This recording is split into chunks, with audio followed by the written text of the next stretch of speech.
You know it was coming. You know it was coming. Does anybody like the carnivore bread?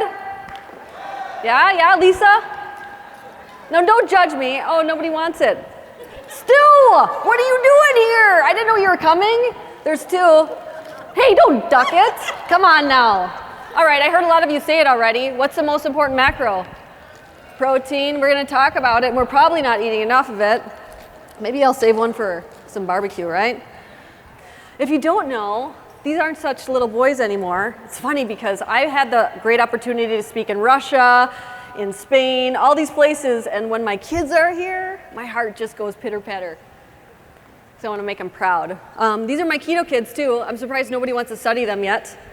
Even on the cruise ship, right, the whole time, Kai. Keto kids on the cruise ship. If you don't know, I'm probably the biggest introvert at this whole convention. Doesn't mean I don't like people, but it means after I do a lot of peopling, I need to go away from people. And spend a lot of peopling. So this is me on my paddleboard with some humpback whales. Yes, it happens just about all the time. And this is my son and I, Micah, on a paddleboard with this baby whale. Yeah, I would take both of my kids, Micah and Kai, and the baby whale would come check us out. And I said, you know, wherever that baby whale is, the mom's in between us. And he goes, I want to go home. And sure enough, here she comes. And she just kind of gently pushes us away. They're gentle giants. But that's kind of my life. I like to hang out and work on my paddleboard. And Halle Berry's a dear friend of mine. I'm going to be making one of her favorite recipes, the hard-boiled egg pudding. It took me a long time to get her to eat it, but when she tried it, she loved it. And that's her in the morning not sharing any of the leftovers. Her favorite book is Keto Comfort Foods, and she helped write the Sugar-Free Kids book because she does think that we need to get kids off of sugar or start at an earlier age than what we are. My background, when I was 16, I was told, I went to the doctor because I wasn't feeling well. I was about twice my size. I was told I had PCOS. I was a really great athlete, but I couldn't out-exercise any diet. I was given an antidepressant because I was pretty depressed. I was given an acid blocker because I had severe acid reflux, and I was given something for IBS, which is irritable bowel syndrome. So at 16, I left that doctor's visit with 4 prescription drugs. I was like, I don't want to take those. There wasn't the internet back then, but if you look into PCOS, it's excess caffeine, sugar, and carbohydrates. And at the time, I worked at a coffee shop where I would make the scones and the muffins and the cinnamon rolls. And then I would go to high school, and then after school I would go back to the coffee shop, and we would close about 5 p.m. And whatever didn't sell, I got to go home with. So you think that I'm lying, but I would know like Fridays would be a good day to sell cinnamon rolls, so I would make extra to make sure I'd have dinner. You remember Seinfeld, the muffin tops? Like, man, it was so fun because I just had all these muffin tops to have. But that same week, I took my dog Tiva to the vet because she was this beautiful golden retriever, but she was losing patches of her hair. The first question the vet asked me was, what are you feeding her? On the other hand, the doctor said it was nothing I was doing wrong, it was just the cards I was dealt. Because like, my grandpa had type 2 diabetes, my dad had acid reflux. The reason I have addiction in the background is because when someone's trying to cut out alcohol or drugs, everybody's really supportive, right? What happens when you try to cut out sugar? Graham and Nancy makes you your favorite pie. That's my mom. She does. People are triggered when you are trying to change your food. They don't want to be the only one left eating that, right? So you almost have to be the stubborn German girl like I am to be like, oh, I'm going to do it harder just because you think I can't. That's a picture of me. I loved baking at a very young age. It also shows my young age at a sugar addiction. I grew up loving sugar. I had a lot of ear infections, so I was on a lot of antibiotics, which I do believe, she was talking about the gut microbiome. You know, killing that with all the antibiotics just causes a lot of cravings. So let's talk about human design. What are humans designed to eat?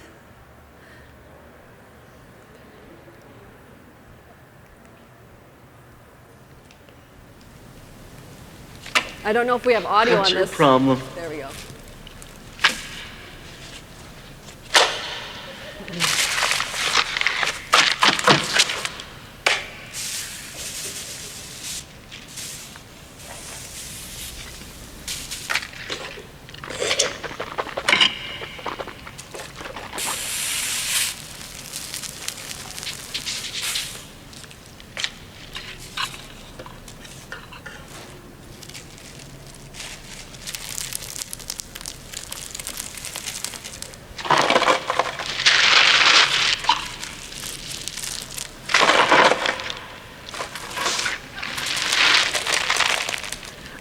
probably were laughing at this, but Kai, did you see some people on the cruise eating like that? Yeah, we did.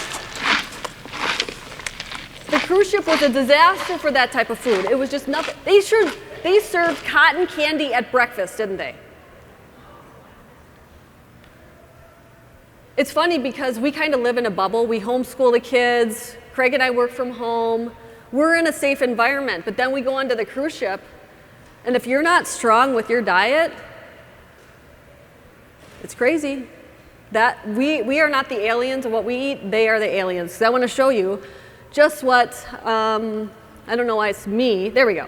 What did our ancestors eat? Okay, so if you look at the studies, when you look at the bone collagen in early humans, early humans were higher level carnivores than hyenas, wolves, you name it. And here are just a few more studies. Our ancestors ate meat. That's what they ate. Yes, I know there's bioavailability, but when you look at the ancient humans that lived in Northern Europe, this is what they ate.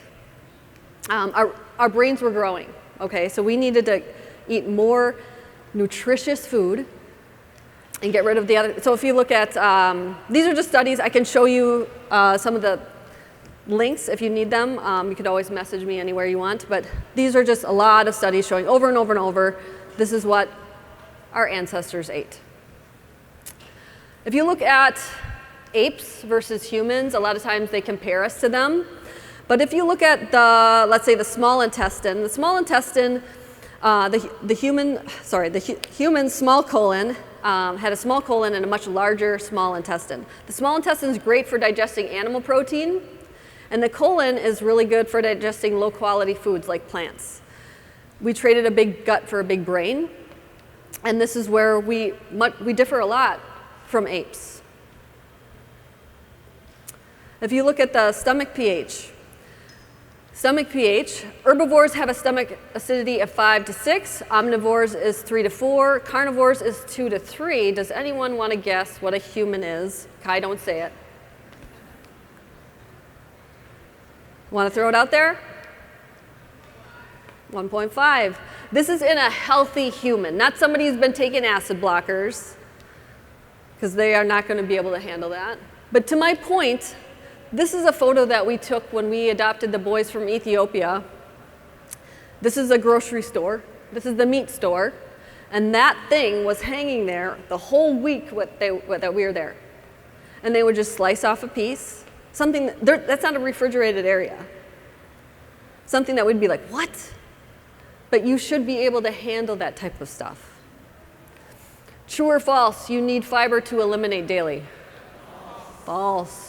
You need fiber for a healthy gut flora. False. Just think about newborn babies. They poo all the time and they don't eat any fiber, right? That's little baby Kai. And they don't have poor moods because they don't have like the good gut bacteria because they don't eat fiber. This is just ridiculous. This is one of Kai's very first foods. It was bone marrow. I was like, hey, it's kind of like a savory jello. Let's try it out. And it was perfect. He loved it.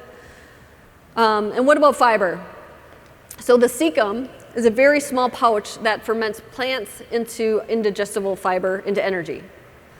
And the human cecum is very small. It looks just like a lion's. If you look at a koala bear, it's really long.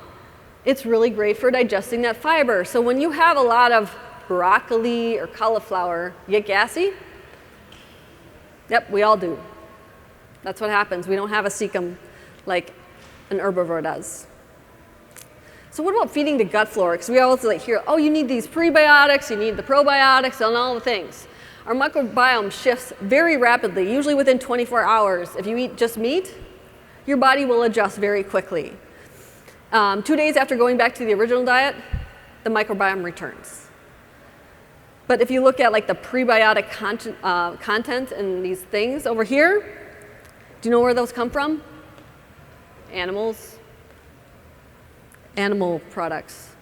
Collagen is way better prebiotic than fiber because you get all the benefit without the bloating.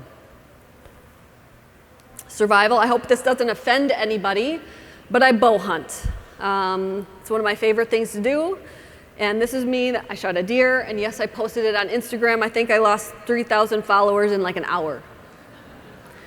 And some of the messages I got, you should go to the store and buy your meat like the rest of us civilized humans. And if you go to this person's wall, they're eating a burger over here, they're eating a steak over here, and to my husband's point, he's like, you know what, you should just post a picture of this beautiful like meal that you made with the meat, or like a steak, right? Everybody's like, oh yeah, yum, right? It's like, that came from the animal I just shot. What's the difference? Right? And we honor this animal. It's not like I take it for granted. It feeds a whole family, even our dog. But to my point, if you talk about survival, it takes effort and time.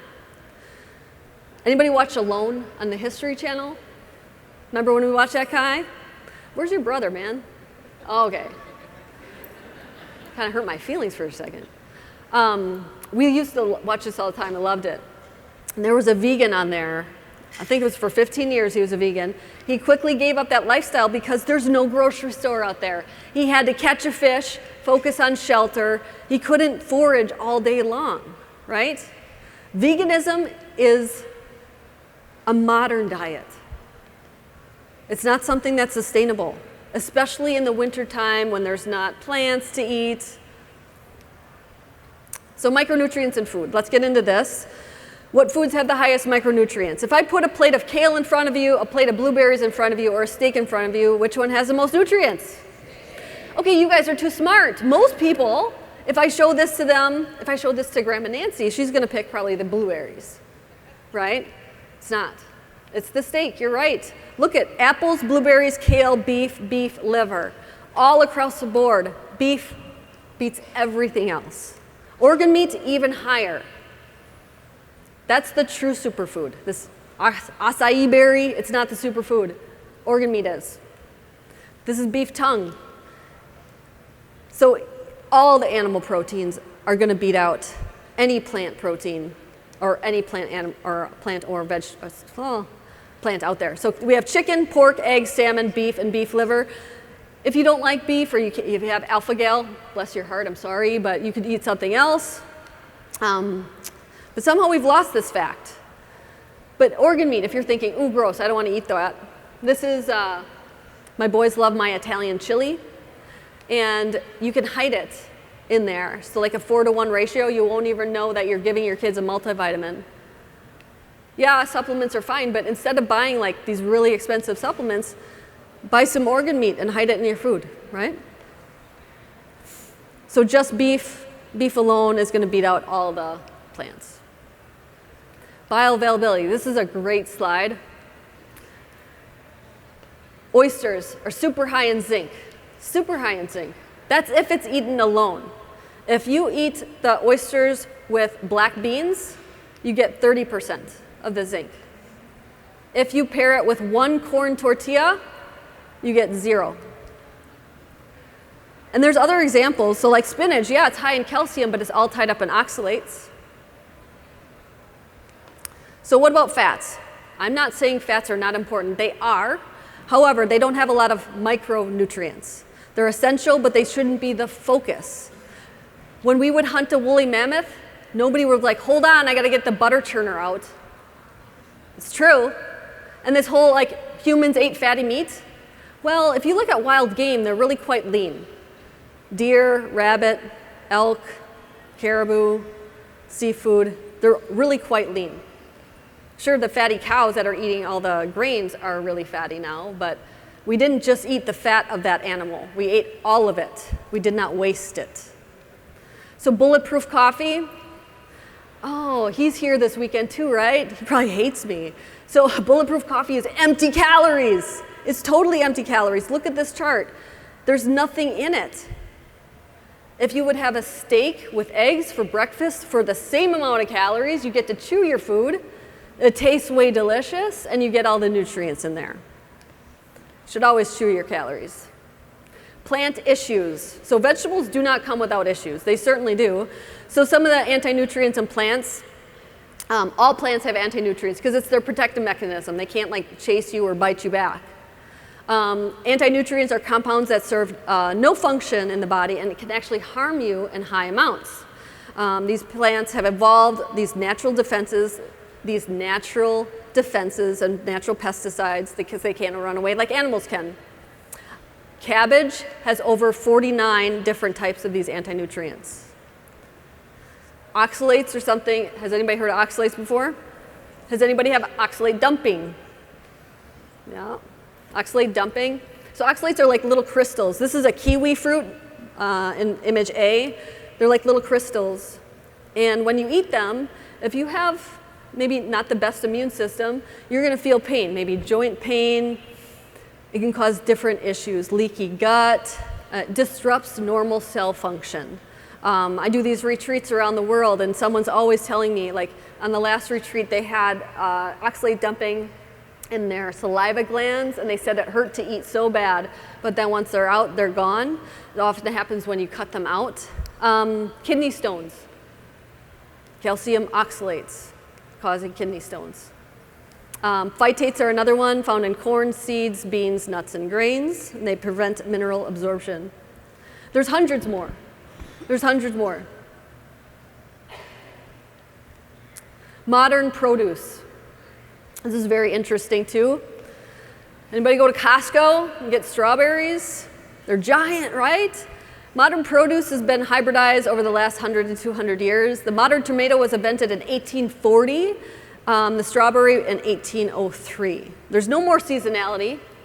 You get it all the time, you know? There's no banana trees in Wisconsin. You can always buy a banana. A watermelon. A wild watermelon had about 2 grams of carbohydrates, and it was so filled with seeds, nobody would even have bothered to eat it. But now, you find these huge, giant seedless watermelons that can have up to 685 grams of carbohydrates. The wild carrot was very thin and had a very distinct flavor. And it took 2 years to complete the whole biological cycle. Now we have a modern carrot that's very sweet. And then we make, like, I don't know, carrot cake with it, right? Corn. Wild corn had 4 grams of carbohydrates. Modern corn has 15 grams of carbohydrates. We are making it to be more sweet. All of them. A wild peach. One peach had less than 1 gram of carb. It was very small and very hard. Now a peach is 17 grams of carbs. Strawberry. This is a picture of Craig. His hand, we found wild strawberries in our yard. That's how small they are as ripe strawberries. That's a Costco strawberry, right? You can't say that we're not changing this. It's still happening today. They never make a more bitter, less sweet version. It's always sweeter. The sugar bee apple in 2016, the Honeycrisp apple was hybridized, already sweet, making it even sweeter. Cotton candy grapes, they doubled the amount of sugar in cotton candy grapes. Doubled. So prioritizing protein for weight loss. Yeah, you know, keto is great for a variety of things. Carnivore is great for a variety of things. 99% of people jump into this area because they want to lose some weight. So let's talk about that. Oxidative priority. This is the order of what your body prioritizes different energy systems in order to lose body fat. So the first one is alcohol. Second one is exogenous ketones. Next one is carbohydrate, protein, and then fat. And this is how our body's going to prioritize this. So we're going to start with alcohol. Oh, I want to say this. On the cruise ship, the person before me spoke about how great ketones were. So this is like, yikes. But don't reach for higher ketones. It doesn't mean you're going to lose weight. There is no study showing that higher ketones is going to help you with weight loss. It just means that you ate a bunch of dietary fat in many cases. So why keto can be so helpful for weight loss? Well, number one, we're going to cover the alcohol because it's toxic. That's why your body has to prioritize burning that first, because it can kill you. Number two, we're going to get rid of exogenous ketones because they're a waste of money, in my opinion, if it's for weight loss. Sure, if a family member had Alzheimer's, probably use that. Seizures, probably use that. But they say it's for weight loss, and it's not. It's just another dietary fuel. And the problem is, people are like, oh, just take the ketones and eat the damn muffin. I literally was at one of their conferences where they said that. So now you have high glucose and high ketones. I think it's a great recipe for cancer or something because you just have too much fuel. So carbohydrates, you don't need it. There's essential fatty acids, there's essential amino acids, there's no essential carbohydrates at all. And I just showed you all the past humans that just ate meat. Protein, you want to prioritize protein. Make sure that you're eating enough. We have a free macro calculator for you. Make sure you're eating enough, because a lot of it's going to go to building lean mass, hair, skin, nails, all the things. And then fat, you're going to use that as a lever. If you have a lot of body fat to use for ketones, you're going to dial that down. If you're really lean, you're going to have to dial that back up. As you get leaner, you're going to have to dial it up, because guess what? Protein is not a good energy source. Fat is an energy source. Carbohydrate is an energy source. But your body fat mimics dietary fat. It's the same. So if you have it, use it. Dietary fat has two pathways. So once you eat it, it can go directly to the muscle if you're going to use it for fuel, for energy, but most of it is going to go to the adipose tissue. In reality, most of it goes to storage. A little bit could be passed through the small intestine, but let me tell you, you do not want a lot of this. Craig likes to talk about Olestra. Do you remember Wow Chips? It had a label on there, causes anal leakage. You do not want more than 8% going out, because you will have anal leakage. So what happens when we eat? So you have a huge increase of fuel coming into the blood, and the body must shut off endogenous production of fuel. So you can't burn body fat, because it needs to take care of that, because too much fuel is not good for you, right? So it has to burn that. Oversupply and die. So then it prioritizes fuel to store in oxidative priority in reverse order of storage. Okay? So once it's back into that tight control, the fat flux can resume again. You're either in a negative fat flux or not. So overeating due to lack of protein. I really like this slide because people that are on the GLP-1s, right? Ozempic, things like that. They come from amino acids, which are protein. Just eat protein first. If you don't eat protein, your body will continually look for protein, or it will always be hungry. You'll never have that satiation, because it signals GLP-1. This was a slide I made a long time ago before we were even talking about GLP-1s. Your body and brain continually look for those nutrients. And it doesn't have to be boring. It can be fun. This is Kai with one of my sloppy joes. I'm like on a sloppy joe kick right now with the carnivore bread. Like, why not? It's a great way to get a lot of protein in. If you focus on protein instead of fat and carbs, you have weight loss while you're fueling your body with all the nutrients. Here's a protein-sparing burrito. It's really good. So here are some testimonies that we have gotten. If you didn't catch Craig's presentation, you should have watched it. But we have a lot of these testimonies coming in left and right. I did high-fat carnivore for 18 months, and my blood sugars were doubled. As a diabetic, I was really ill. My triglycerides were very high too. You're putting too much fuel into the body. It's too much. Carnivore is great, but it's not something that you can just drink heavy cream and it's just going to pass through you, because it doesn't. High-fat carnivore diet for over 7 to 8 years. I was type 2 diabetic, but then developed into a type 1. Carnivore got into type 1 because too much fuel isn't going into the body.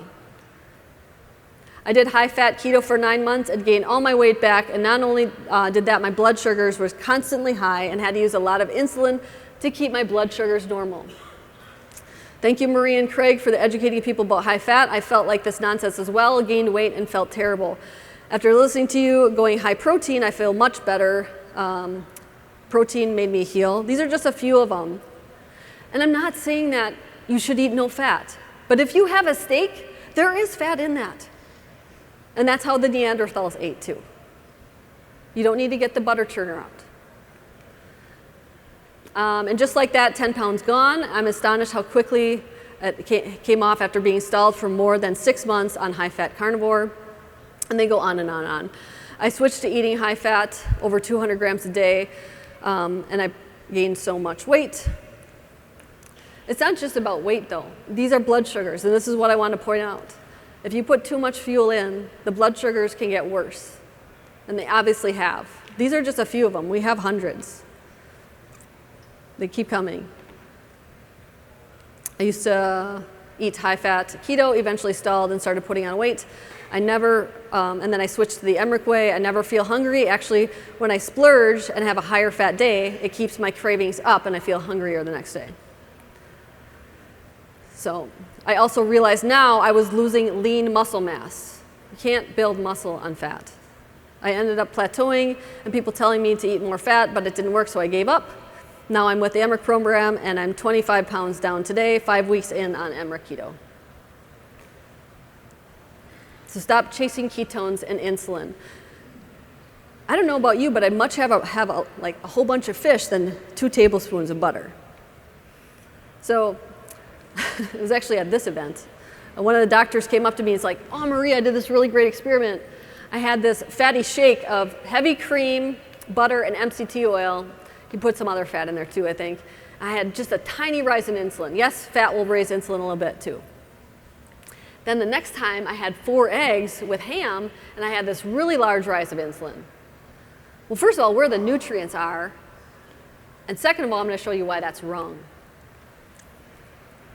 Insulin is not the devil. If you missed it, Craig just did a great YouTube video on our channel about why keto and carnivore experts are wrong about insulin, if you want to dive deeper into this, because this is just a short piece. But the body tightly regulates fuel in the blood at all times. It wants to keep the supply at slightly more than the demand. Transient spikes in insulin to process protein should not be feared. The high insulin all the time, that's what you want to fear. Let me show you. So glucose alone doesn't tell you the whole story. This is why everybody like doing the CGM thing.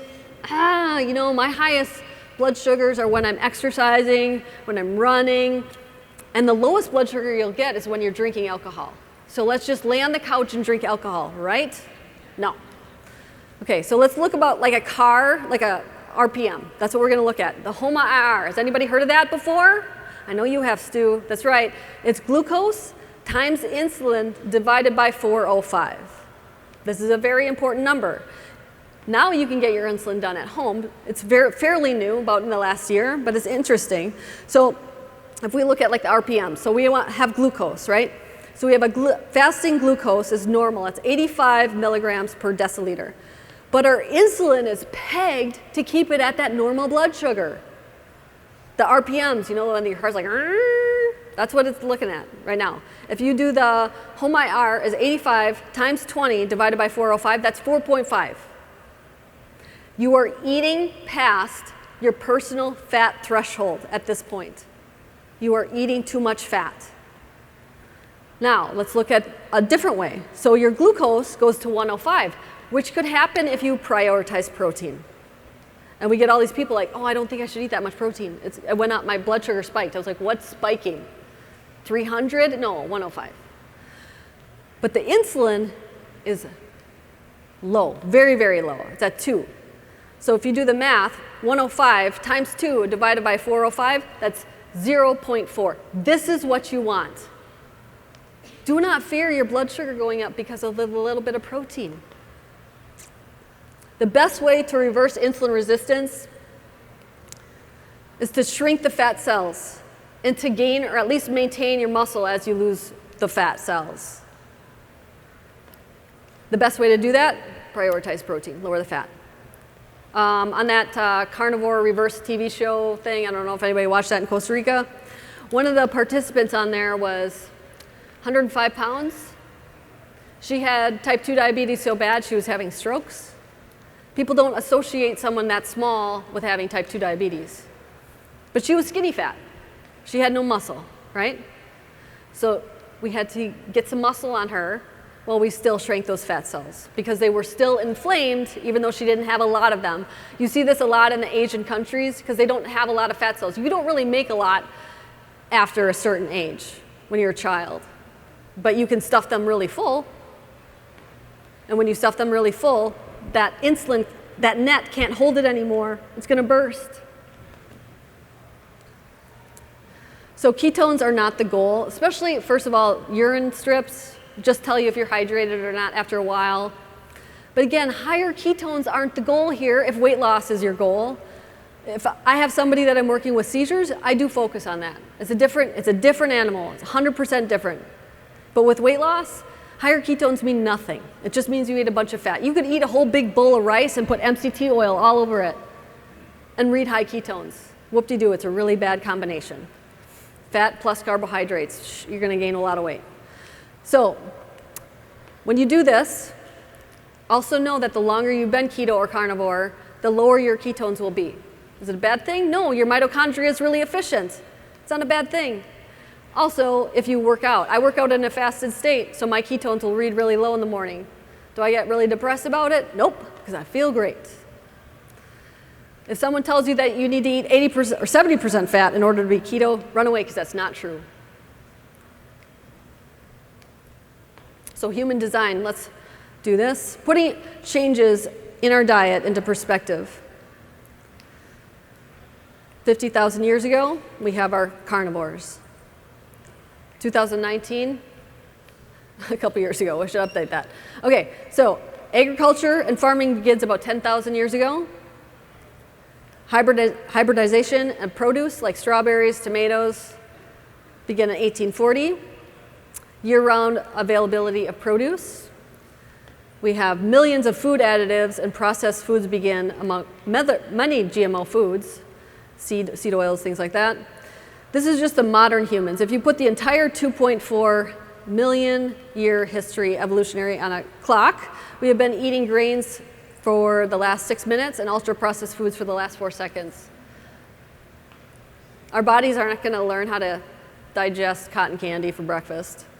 It's just not. I worked at County Market, one of the managers there. This was before kids, so maybe 15 years ago. He wanted me to come into the grocery store and kind of help him keto-fy the grocery store, which I thought was cool. This was a long time ago. And he said, you know what, Maria, I know things are getting real bad. And I said, what do you mean? Took me to the bread section, and he said, I used to need to get the bread out of my store in 8 days. Do you know what it is now, he said? And I was like, no. He said 14. This was 15 years ago. Goes bad. It doesn't go bad anymore. And that's everything, right? So human design. Ancestors ate more meat than any other animal. Ancestors were higher level predators than hyenas, lions, and all of that. Our intestines evolved to process primarily meat. And our cecum is so small, it can't process any fiber. Our stomach pH is more acidic than scavengers. While we are omnivores, we are primarily designed to eat animal protein. Don't forget to get your electrolytes on, especially if you go into a higher protein, lower fat, you're gonna need even more electrolytes, so just be aware if you're not feeling well, a lot of times it is that. So here are a few testimonies. This woman, I helped her while I was on my paddleboard, which was really cool. I remember that. Thank you, Maria. I want to tell you personally what you've done. I've attached 2 photos. I was on Oxidative for over a year. It doesn't control the flares, and it's over $3,000 a month. It also makes me nauseous. I also take shots. Again, no change. It never got better, and it got worse. And it cost another $3,000. After 3 weeks of your help, that's her skin. Like, that is painful. Here is beautiful Twyla. Twyla lost 270 pounds, and I'm off all medication. We interviewed her on our YouTube video if you want to hear her story. It's a beautiful story. Yeah, Twyla's awesome. She wouldn't even go to a store, any store, not just a grocery store, because if she needed to go to the bathroom, she couldn't fit into a stall. She is now living life. She loves to go ice fishing and doing all the things. She's an amazing human. Christina is awesome too. I got to meet her in Florida. There she is. I got to meet her. Brought our old pants. let's see, I lost 115 pounds and no longer suffer with diverticulitis. Thank you, Maria. Why do doctors, they tell you to eliminate all the fiber, right? Eat the white stuff when you have diverticulitis. Well, maybe we should just not eat a lot of fiber now so we don't get that, right? Meredith, she lost 206 pounds. Never did she ever think she would be able to zip line. She actually never really wanted to, but her husband made her because she lost all that weight. She was so proud of herself, though. We also interviewed her. And this is Lori. Lori came to one of my book signings, and I wrote 4 books in a year once, and 3 books in a year. She came to my 30-day ketogenic cleanse book signing, and she's like, Maria, help me. I said, only eat from this book. And then 4 months later, I had another book signing for the comfort food book, and she came back 60 pounds later. Lost 200 pounds. We have like a 250 pound club on our website. You can check that out. Jess, she actually no longer has seizures. She prioritizes protein and she still keeps seizures away. Thank you, Maria. You helped me change my life. I'm forever grateful, Jess. We also interviewed her on our YouTube. Felicia, I can't believe how my life has changed since I found Maria and Craig Emmerich. Never dreamed I could lose 200 pounds. Here's just a few more. 140 pounds in only a year. They're eating great food. They love it. It's not bad. Twyla was on the cover of Women's World magazine. Why do they have to call it ultra keto? Just because it doesn't come from like a package. It's like keto bread and stuff. Thought that was quite funny. She came to visit us in Hawaii. Progress in only 5 days. It's not just about weight loss, it's about skin healing too. I wanted to point that out. Stalled for a year now. I've been keto for over 3 years, but wasn't losing weight. I started out at 185 in only 2 weeks and now 170. Free help and tips. If you're interested, I have a free ebook with meal plans. There's the link there. I don't know if you get these slides or not. We have a free macro calculator. Get your macros done. It's helpful. If you don't know what your macros are, you don't have to count forever. But to get an idea, most people are totally off. We have free cooking YouTube videos. Kai and I are usually on there. Sometimes Micah will show up. We like to cook and show people how to eat healthy food. But not only that, get your kids to eat this way. I'm really glad that I started as a teenager because now my friends are in their 40s and they're like, crap. Those habits are long set now, and it's hard to change. I have some keto retreats going on to Italy, to some of the people who are here have been in them. You can ask them about it. It's been really, really fun. I feel like all I do is work, and those I just let my boots off, and I have a good time. We're going to Greece again. We're going to Italy again. And a lot of times, whether you want to eat keto or carnivore on the trip or not, there's no judging, but I usually teach you and you're inspired to come home half your size, which is fun. I have quite a few books out, but I have thousands of free recipes on my blog. I have services out there, exclusive recipes, things like that. And I also have a coaching certification, which I know I got some coaches in the house, so if you want to ask them about it, they are more than willing to ask. Stu, he's like my #1 guy. Ask this guy. Carrie Camp, she's my #2 girl. Just kidding. But that is my presentation, and I do like to leave a little bit of time at the end, so I have a little bit more than 5 minutes for questions, just because I'm not doing the VIP thing this year. And so if anybody has questions, is that okay? Thank you.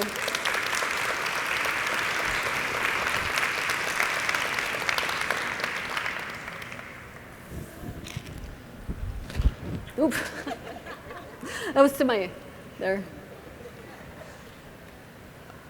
Hey, Maria, good morning. Hey. Regarding electrolytes, I get the kind of impression that, in general, magnesium is something that is pretty hard to get in general. If you're going to supplement anything, that's probably something you'd want to supplement.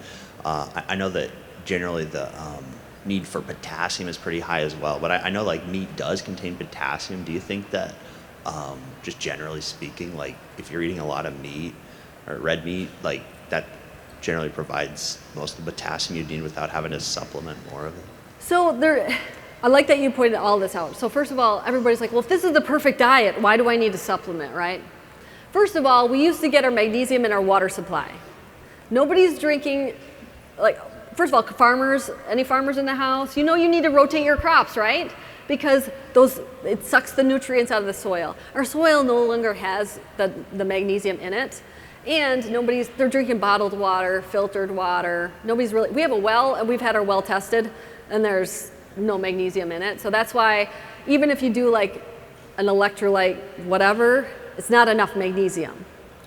Now when it comes to potassium, it depends. If you're sweating a lot and things like that, but you can't absorb magnesium nor potassium without sodium. And yes, meat does have potassium in it, and everybody's so very different. It depends on how much liquids you drink, how much is going to get washed out. So if you're somebody that likes to drink water, I like to drink a lot. Some people, they don't drink anything. The more you drink, the more electrolytes you will need, both sodium and potassium. And I also do magnesium, usually at bedtime. Does that make sense? Yeah, that makes sense. Okay, but if you don't do well with like powders or things like that, or flavors or natural flavors, there's great capsules out there. I like to do, like Keto Chow has capsules, or Ancestral Supplements has capsules, and I'll do 3 in the morning and 3 at night. But again, my number is not your number. So don't do just what I do. But doing electrolytes before bedtime, you ever hear of like carb ups before bed, help you sleep? It's not that you need carbohydrates before bed, but you need hydration. And since you don't have the carbohydrates to retain the water, you need some sodium to retain that, and it really helps with sleep. Stu. Hello, Maria. Nice to see you. Nice to see you again. Fabulous presentation. When it comes to protein, a lot of people don't emphasize that it satiates the appetite. Now, if you're one whose aim is to lose weight, it's preferable that you do lead with nutritious proteins. And unfortunately, there's a myth out there that you can overindulge in proteins and get ketoacidosis. It's ridiculous. Proteins fill you up, they satiate the appetite, they provide a firm bond of nutrition. And anyway, I'd like you to talk about that myth that overindulging in protein is not a good thing. I would say it's very hard. Unless you're doing like protein powders, you're never going to eat too much protein. And it's not wasted either. It's not wasted. I would say that, I was going to go somewhere and then I changed my mind with your question. For like satiation. Okay. There's a lot of reasons why people aren't satiated. And it could be because they're not sleeping enough, they're not sleeping well, they're stressed, they have leptin resistance because it's caused by not sleeping enough. Caffeine is going to cause your hunger to be higher. There's a lot of things that are going to change your hunger. If you have really high progesterone, you're going to be extra hungry, but it's like totally, like it's all over the board. But when you look at calorie per calorie, and I know that calories in, calories out, I hate that, right? It's not that. To say that calories mean nothing is ignorance, but to say that they're everything is also ignorance. So I understand the difference here. When you look at the amount of protein you can get, there's a keto doctor out there. You all know who he is, but I won't say his name. He's like, Maria, I can't make your carnivore bread. And I was like, why not? He's like, I eat the whole loaf. I'm like, so what? It's like 300 calories of pure protein. But then he'll fall off the wagon all the time. To me, I'm like, just make the stuff you like, and then you can stick with it, you know? But again, sure, you're going to be full if you have a bulletproof coffee, right? Because you just drank like 1,000 calories of pure fat, right? But you're not giving your body the building blocks that it needs. Like you saw, there's a lot of lean mass loss on those testimonies. I only touched on one of them. When they study children that fail to thrive if they're on a ketogenic diet, it's because they're eating a very low protein diet. Children need a lot of protein, older adults need a lot of protein. There's a little bit of a shift in the middle, but if children are failing to thrive with low protein, those older adults are going to fail too. And the whole mTOR thing, if you're worried about that, I don't know, I'd rather die at 90 being strong than at 120 and be in a wheelchair. Absolutely, absolutely. You mentioned coffee. I'm completely anti-coffee now. Even the organic brands that contain caffeine, Yeah. I think is contraindicated to losing weight. If your aim is to lose weight, it escalates the insulin, the glucose levels, escalates the blood pressure in some, and I know the feeling. I used to be addicted to coffee. Yeah, I mean, So, don't kill the messenger. I worked at a coffee shop since I was been 15. I had an IV of caffeine in my arm. It was the hardest thing for me to give up. Probably caused some PCOS symptoms longer than I should have. Like, I didn't give up until I was in my 30s. I'm the Energizer Bunny. Like, I don't stop I don't have any caffeine. But yeah, it does affect, first of all, androgens in a female body, which is not good. It's going to affect, it makes you less insulin sensitive, which is exactly opposite of what you want. You know, it makes your teeth brown. There's a whole bunch of other things, but yeah, like blood pressure. It contains mold. Let's be honest, people. Like, I don't care what coffee you're buying. It's going to have mold, whether it's Dave Asprey's or not. It's going to have mold in it. And mold is hurting our bodies more than what people realize. absolutely. Nice seeing you. Thank you. Nice to see you too. Oh, and the hunger you said, yeah, too. So when you drink coffee, it takes your hunger away. You ever notice that? But what goes up must come down. So that blood sugar is going to go up, take your hunger away, and then it comes crashing down, and you usually have a much harder time saying no to your cravings later on in the day. Actually, I was going to ask about caffeine, so thanks for that clarity. And also, thank you for your PSMF plan. Thank I you. wanted clarity on that. If the protein grams that say the calculator assigns me, can I go above that? Should I not?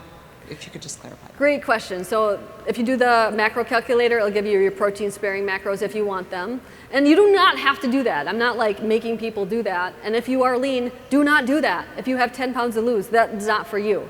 But if you are still hungry and you already hit your protein goal, you can go over that. But I would look at other aspects of your life.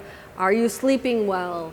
Are you doing any caffeine? Like other things that are going to affect hunger that's maybe causing, because like even I haven't, like the cruise ship, I haven't been sleeping like at all because like I swear somebody like put a quarter in the bed and it's like shaking the whole time.